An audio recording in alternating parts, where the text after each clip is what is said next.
Pakistan football ടീമിന്റെ എക്കാലത്തെയും മികച്ച നായകൻ മലബാറിൽ നമ്മുടെ മലപ്പുറത്ത് ജനിച്ചു വളർന്ന ഒരു മലയാളിയാണെന്ന് പറഞ്ഞാൽ വിശ്വസിക്കാൻ നിങ്ങൾക്ക് ഇത്തിരി ബുദ്ധിമുട്ടുണ്ടായിരിക്കും. പക്ഷേ സത്യം അതാണ്. നമ്മളുടെ വിശ്വാസങ്ങൾക്കും ചിന്തകൾക്കും അപ്പുറത്താണ് പല സത്യങ്ങളും. അത്തരത്തിൽ ഒരു സത്യത്തിലേക്ക് നമുക്ക് പോകാം. കം ആൻഡ് എക്സ്പ്ലോർ വിത്ത് ഫാനിക്.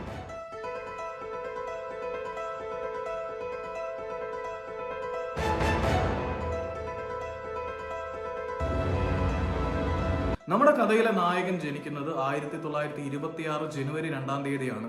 മലബാറിലാണ് ജനിക്കുന്നത്. മലബാറിലെ തൊടികളിലും ചെളിക്കണ്ടത്തിലും കാൽപന്ത് കളിച്ച് വളർന്ന നമ്മുടെ കഥയിലെ നായകനായ മൊയ്തീൻ കുട്ടി ഫുട്ബോളിനെ വളരെയധികം സ്നേഹിക്കുന്നുണ്ട്. പക്ഷേ വീട്ടുകാർ ആളിനെ കൊണ്ട് പഠിക്കാൻ പറഞ്ഞു വിടുന്നു. അക്കാഡമിക് ലൈഫ് നല്ല രീതിയിൽ തന്നെ ആള് മുന്നോട്ട് കൊണ്ടുപോകുന്ന കാഴ്ചയാണ് പിന്നീട് എല്ലാവരും കണ്ടത്.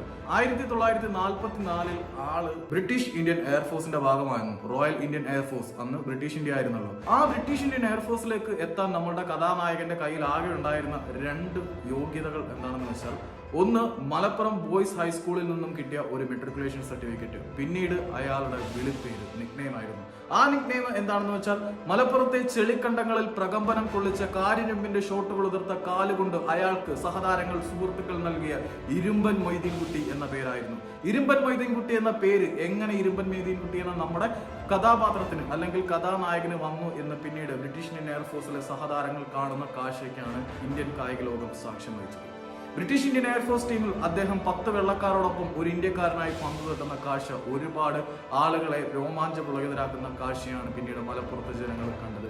മലപ്പുറത്ത് മാത്രമല്ല, ഇന്ത്യ മുഴുവൻ ഓടി നടന്ന് കളിക്കുന്ന ഒരു അതുല്യ പ്രതിഭാസമായി ഈ മൊയ്തീൻ കുട്ടി എന്ന ഇതിഹാസ പുരുഷൻ വളർന്നു വന്നു. മധ്യനിരയാണ് ആളിന്റെ ഫേവറേറ്റ് പൊസിഷൻ എങ്കിൽ പോലും മൈതാന മധ്യത്തു നിന്നും അയാൾ ഉതിർക്കുന്ന ഷോട്ടുകൾ പലപ്പോഴും എതിരാളികളുടെ ഗോൾ വല തുലച്ചു കയറുന്ന കാഴ്ച കണ്ട് ബ്രിട്ടീഷ് ഇന്ത്യൻ ടീമിലെ സഹതാരങ്ങൾ അമ്പരന്ന് മൂക്കത്ത് വിരലിച്ചു.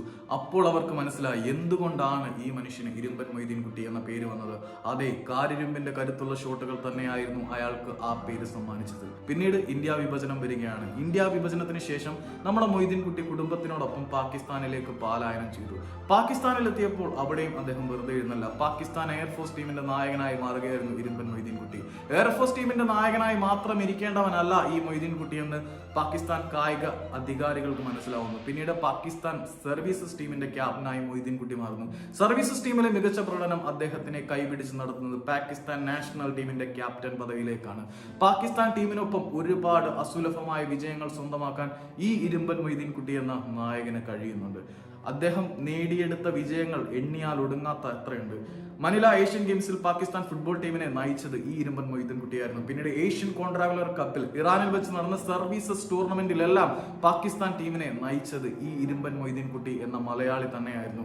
ശ്രീലങ്കൻ ഫുട്ബോൾ ടീം എന്ന് പാകിസ്ഥാൻ ഫുട്ബോൾ ടീം ശ്രീലങ്കയിലേക്ക് പോയി അവരെ എതിരില്ലാത്ത 6 ഗോളുകൾക്ക് തച്ചു തകർത്തപ്പോൾ അതിന്റെ പിന്നിൽ പ്രവർത്തിച്ച കരുത്തുറ്റ കാലുകളും ഇരുമ്പൻ മൊയ്തീൻ കുട്ടിയുടേത് തന്നെയായിരുന്നു. പാകിസ്ഥാൻ ഫുട്ബോളിൽ ഒരു മനുഷ്യായുസ് കൊണ്ട് സാധ്യമായ നേട്ടങ്ങളെല്ലാം ഈ മലപ്പുറത്തുകാരൻ, ഈ മലബാറുകാരൻ കൈപ്പിടിയിൽ ഒതുക്കുന്നതിനാണ് പിന്നീട് ലോകം സാക്ഷ്യം വഹിച്ചത്.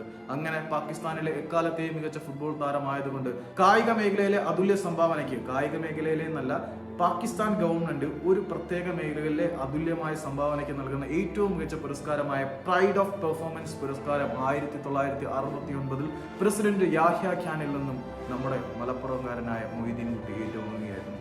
പലപ്പോഴും ഇന്ത്യയും പാകിസ്ഥാനും തമ്മിലുള്ള ഏറ്റുമുട്ടലുകളിൽ പാകിസ്ഥാന് വേണ്ടി അദ്ദേഹം അണിനിരന്നിട്ടുണ്ട് എങ്കിൽ പോലും സ്വന്തം രാജ്യത്തിനോടും നാടിനോടും മലബാറിനോടുമുള്ള സ്നേഹം അദ്ദേഹം മറന്നിരുന്നില്ല. അദ്ദേഹത്തിന്റെ പത്നിയായിരുന്ന സൈനബയോടും കുഞ്ഞുങ്ങളോടുമെല്ലാം അദ്ദേഹം മലയാളത്തിലായിരുന്നു സംസാരിച്ചിരുന്നത്. 2005 പുള്ളി അന്തരിക്കുന്നത്. അതുവരെയും പല മാധ്യമങ്ങളിൽ കൂടി മലയാളികളുമായിട്ട് സംവദിക്കാൻ ഈ പാകിസ്ഥാൻ ഫുട്ബോളിലെ ലെജൻഡിന് കഴിഞ്ഞിട്ടുണ്ടായിരുന്നു.